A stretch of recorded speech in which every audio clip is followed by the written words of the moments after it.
Monologue about my family isn't comedy. His words are corrosive and deepen the political sickness within America. People like Kimmel shouldn't have the opportunity to enter our homes each evening to spread hate.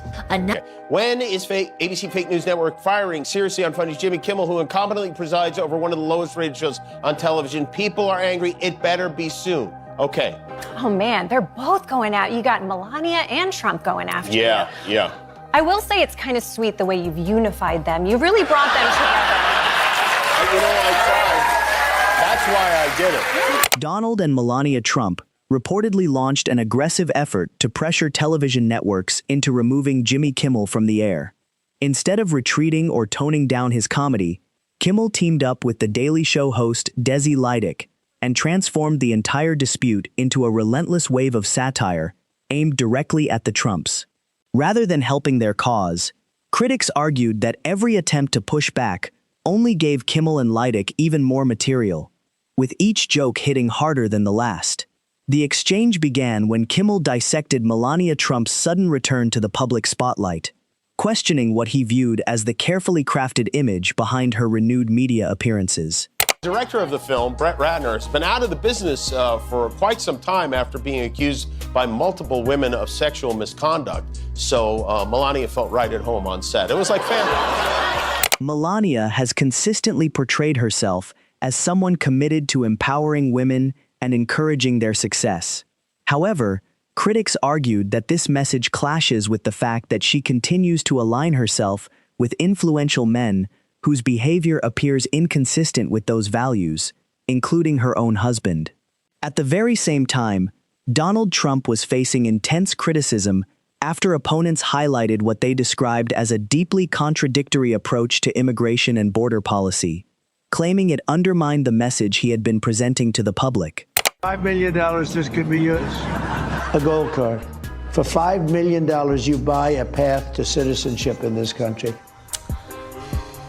See, that's weird. So Trump says he opposes birthright citizenship because he doesn't want rich people to buy their way into America, but at the same time, he wants rich people to buy their way into America. Trump has repeatedly called for ending birthright citizenship for children born in the United States.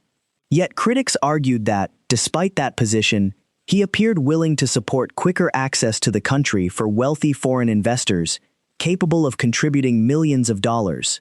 According to his opponents, the rules seemed to change whenever enough money entered the equation. As that controversy continued to grow, another setback emerged when reports claimed that a federal judge ordered construction tied to Trump's proposed White House ballroom project to stop, adding another layer to the criticism already surrounding the proposal. Judge was clear. You are not allowed to build the ballroom. It's over. Even you can't talk your way into saying that this is somehow a positive for you. This is positive for us. I'm allowed, that meaning we are allowed to continue building as necessary to, let's see, what is that? To cover the safety and security of the White House and its grounds. So it says here very carefully, the safety and security have to be protected of the White House grounds. Well, that's what we're doing because everything's bulletproof glass, et cetera, including the ballroom. According to those reports, the judge made it clear that work on the project was expected to halt immediately. Despite that, Trump soon appeared on television, speaking as though every approval had already been secured and the project was moving forward without obstacles. Rather than acknowledging the reported legal dispute, he projected complete confidence.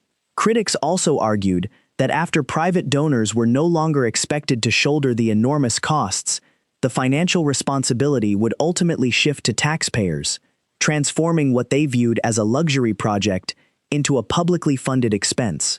Republicans in the Senate pushed a bill that would allocate $1 billion of taxpayer money to go toward this project. Oh, you're against it? I'm shocked. I thought you were all for it. According to the chair of the Senate Judiciary Committee, the money would be used for security features only, not for the ballroom itself.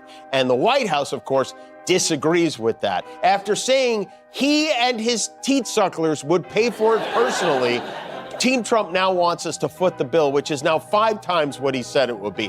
$1 billion for a ballroom. What can you say? The man loves to dance, you know? A room to hold balls. He's already holding a lot of balls. He's holding J.D. Vance's balls. He's got Lindsey Graham's balls. He holds the balls of almost every Republican. While continuing to advocate for what critics described as a $1 billion ballroom financed with public money, something many viewed as little more than an oversized private event venue, Trump also maintained strong backing within much of the Republican Party.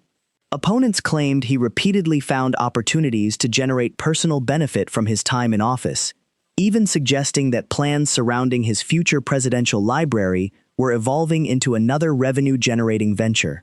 Meanwhile, Melania launched her own media appearances on Fox News, working to reshape public perceptions of both her public image and professional ambitions.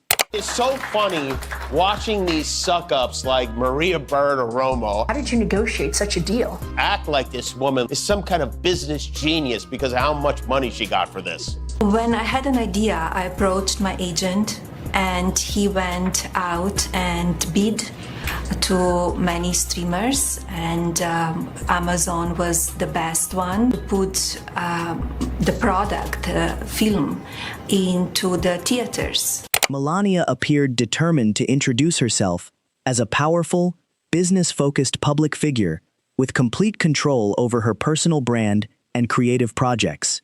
However, Jimmy Kimmel and Desi Lydic quickly challenged that narrative, arguing that the polished public relations campaign concealed a far less flattering reality. Through their comedy, they suggested that the image being presented to viewers differed significantly from what critics believed was actually taking place behind the scenes. Got the special score for that movie, my original score. Where does that original score come from?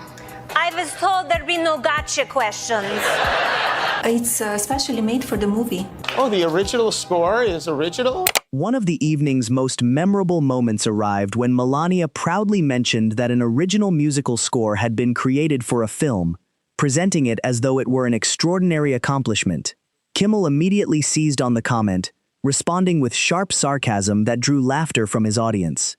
The interview became even more awkward once Fox News shifted its focus and asked what she intended to do next, creating a noticeably tense exchange that felt far more uncomfortable than anyone likely anticipated. Tell us about the future. I mean, what haven't you done? Oh, my passions?